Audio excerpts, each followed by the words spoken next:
Good morning students, मैं आपकी मीनू दी। आज मैं आपको आर्थिक सांख्यिकी का चैप्टर नंबर 3 करवाने जा रही हूं, जिसमें मेरे आज के टॉपिक है जनगणना और प्रतिदर्श विधि। ये इस चैप्टर की मेरी फर्स्ट वीडियो है। उम्मीद करती हूं कि आप मेरा ये वीडियो अंत तक देखेंगे, मेरे चैनल को लाइक और सब्सक्राइब करेंगे और मेरे वीडियो के प्रति आप कमेंट भी ज़रूर देंगे। तो और तथ्यों के रूप में जिसका हम अध्ययन करते हैं वह सांख्यिकी कहलाती है। और सांख्यिकी अनुसंधान की दो विधियां, एक जनगणना विधि और दूसरी प्रतिदर्श विधि। जैसे कि इसमें दिखाया गया, अनुसंधान की कितनी विधियां, एक जनगणना विधि और दूसरी प्रतिदर्श विधि। तो सबसे पहले मैं आपको बताऊंगी कि जनगणना विधि किसे कहते हैं। जनगणना विधि वह विधि है जिसमें किसी अनुसंधान से संबंधित समग्र या जनसंख्या के प्रत्येक मद का के संबंध में आंकड़े एकत्रित किए जाते हैं और उसके आधार पर निष्कर्ष निकाले जाते हैं, उसे जनगणना विधि कहा जाता है। उदाहरण के लिए अगर आप मारुति कारों के रंगों के विषय में जनगणना विधि द्वारा अनुसंधान करना चाहते हैं तो सारे भारत में जितनी भी मारुति कारें बेची गई हैं उनके प्रत्येक रंग के विषय में आंकड़े प्राप्त करने होंगे कि हमें कितने कितने रंगों की होगी, तब आपको पता चलेगा कितनी मारुति कार के कितने कितने कलर की हैं। तो ये विधि क्या कहलाएगी, जनगणना विधि का प्रयोग किया है। जनगणना विधि जो जनसंख्या की संपूर्ण गणना को दर्शाती है। जनगणना विधि सांख्यिकी जांच का सबसे ज़्यादा उपयुक्त उपकरण है। देश की जनसंख्या के आकलन के लिए घर घर जाकर पूछताछ की जाती है और यहाँ तक कि सड़क के किनारे रहने वालों से भी संपर्क किया जाता है। जनगणना विधि भारत में हर कितने वर्ष बाद की जाती है, 10 वर्ष बाद। 2011 को भारत में जनगणना की गई थी और जनगणना के आधार पर ही पता चलता है कि भारत चीन के बाद दूसरा बड़ा देश है, क्योंकि चीन सबसे पहला देश है जिसकी जनसंख्या बहुत ज़्यादा है और भारत दूसरे नंबर में आता है। जनगणना विधि की उपयुक्तता बताएंगे अब हम। जनगणना विधि के लिए जो वहाँ की जाती है जिसका क्षेत्र क्या हो, सीमित हो और इसमें विभिन्न गुणों वाली इकाइयाँ हो, उस क्षेत्र के लिए जनगणना विधि ज़्यादा उपयुक्त होती है। अब इसके बाद मैं बताऊंगी इसके गुण क्या क्या है। जनगणना विधि के गुण क्या क्या है, प्रमुख गुण है। एक तो ये होता है विश्वसनीय होती है और शुद्धता होती है। जनगणना विधि द्वारा जो आंकड़े जो एकत्रित किए जाते हैं बहुत शुद्ध होते हैं, क्योंकि प्रत्येक मद के पास जाकर, प्रत्येक व्यक्ति के पास जाकर समस्त सूचना एकत्रित की जाती है। दूसरे, इसमें पक्षपात की बहुत कम संभावना होती है। जो ये आंकड़े एकत्रित करने में पक्षपात की संभावना ही नहीं होती। अनुसंधान करता केवल उन्हीं मदों से संबंधित आंकड़े का संकलन नहीं जो उसके अनुसार उचित हो, बल्कि सभी मदों के संबंध में आंकड़े एकत्रित करता है, तो ये पक्षपात की संभावना कम होती है। नंबर 3, विस्तृत सूचना। जनगणना विधि द्वारा प्रत्येक मद के बारे में बहुत सारी चीज़ों का पता चलता है। जैसे जनगणना में जब लोगों की जनगणना करी जाती है, उनकी आयु पूछी जाती है, व्यवसाय पता करी जाती है, आय एकत्रित की जाती, जानकारी प्राप्त की जाती है। इसलिए ये विधि के द्वारा विस्तृत सूचना एकत्रित की जाती है। फिर चौथा है हमारा विभिन्न विशेषताओं का अध्ययन किया जाता है। जब किसी सांख्यिकी या समूह जनगणना की मदें एक दूसरे से काफ़ी भिन्न होती है, तब क्या नाम कहते हैं, प्रतिदर्श प्रणाली का प्रयोग करना कठिन होता है। तो वहाँ ये प्रणाली क्या नाम कहती है, ये बहुत ज़्यादा लाभदायक होती है, बहुत ज़्यादा, क्योंकि भिन्न भिन्न होती हैं। जनगणना करते समय प्रत्येक लोग, समुदाय और हर चीज़ में अलग अलग होता है, तो यहाँ पे जनगणना विधि उपयुक्त होती है।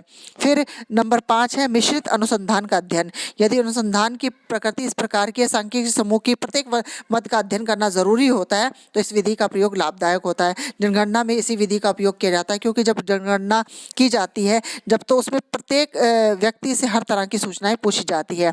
नंबर 6, अप्रत्यक्ष जांच। जनगणना विधि द्वारा ऐसी समस्याओं के बारे में अध्ययन करने के उपयोग होती है जिसका अध्ययन प्रत्यक्ष रूप से सांख्यिकी के अध्ययन किया जा सकता है।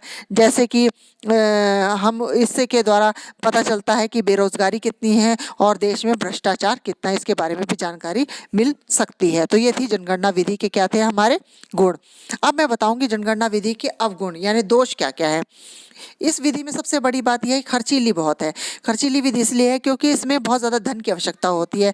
इस विधि को सरकार या बड़ी संस्थाएं ही करवा सकती है, पर्सनल तौर पे कोई व्यक्ति नहीं करवा सकता।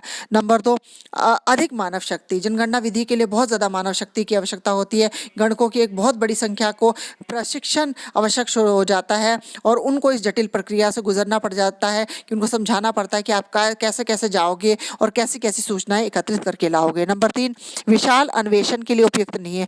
अगर ये सांख्यिकी समूह बहुत ही विशाल है तो सभी मदों से संपर्क करना क्या होता है, संभव नहीं होता है। इस स्थिति में ये विधि उपयुक्त नहीं होती है। तो ये विधि है प्रतिदर्श विधि। विधि। प्रतिदर्श विधि जिसे सैंपल मेथड भी कहते हैं इंग्लिश में।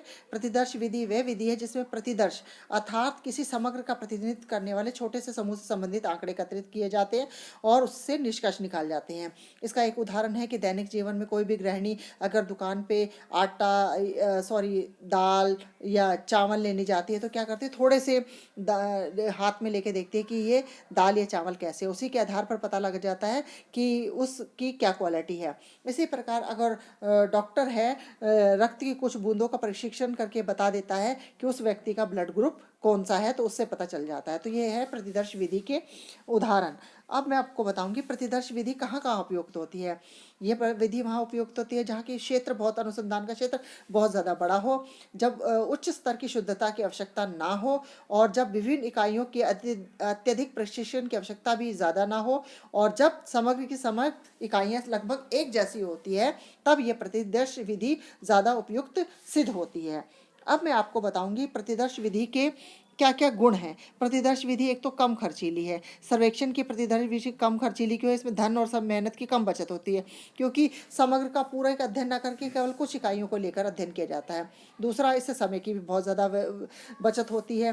प्रतिदर्श प्रणाली में आंकड़ों का अधिक शीघ्रतापूर्ण संकलन किया जा सकता है, क्योंकि मदों की संख्या क्या होती है, कम होती है, इससे समय की बचत होती है। नंबर 3, गलती की पहचान। इस विधि में केवल सीमांत मदों का ही अध्ययन किया जाता है, इसलिए गलती की पहचान करना आसान होता है। इसी कारण ये विधि क्या होती है, विश्वसनीय होती है। नंबर 4, विशाल अन्वेषण। विशाल मतलब बहुत बड़े क्षेत्र चीज़ का अध्ययन करने के लिए यह विधि उपयुक्त है, क्योंकि जनगणना विधि में के प्रयोग पे बहुत अधिक धन का खर्च होता है। फिर है प्रशासनिक सुविधा।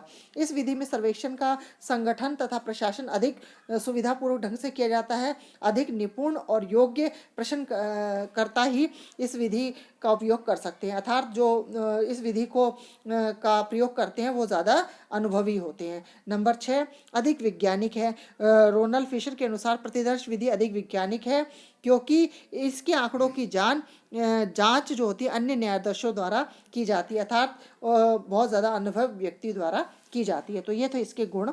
अब मैं आपको बताऊंगी इसके अवगुण क्या क्या है। इस विधि के अवगुण क्या है? पक्षपातपूर्ण है। एक तो क्यों पक्षपातपूर्ण है? क्योंकि अनुसंधानकर्ता केवल उन्हीं मदों को प्रतिदर्श में चुनता जो उसे पसंद होती है, उसकी पसंद पे निर्भर करते हैं। दूसरा, ये अशुद्ध निष्कर्ष भी निकाले जा सकते हैं। यदि अगर प्रतिदर्श गलत चुन लिया तो निष्कर्ष अशुद्ध निकलेंगे। नंबर 3, प्रतिदर्श के चुनाव में कठिनाई होती है। कई बार अनुसंधानकर्ता को ऐसे प्रतिदर्श का चुनाव करना कठिन हो जाता है कि जो समग्र का प्रतिनिधित्व करे। नंबर 4 है सैंपल बनाने में कठिनाई। कई बार सांख्यिकी समूह इतना विशाल होता है या इतना अलग अलग होता है कि प्रतिदर्श बनाना भी संभव नहीं होता। नंबर 5, विशिष्ट ज्ञान। प्रतिदर्श की विधि एक तकनीकी विधि है। समग्र में से उपयुक्त प्रतिदर्श चुनने के लिए ज्ञान की आवश्यकता होती है कि किस सैंपल को चुना जाए। वे व्यक्ति जिन्हें प्रतिदर्श को सभी विधियों का ज्ञान हो और वो आसानी से उपलब्ध भी नहीं हो पाते, तो ये इस विधि की सबसे बड़ा अवगुण है। तो ये था मेरा आज का वीडियो।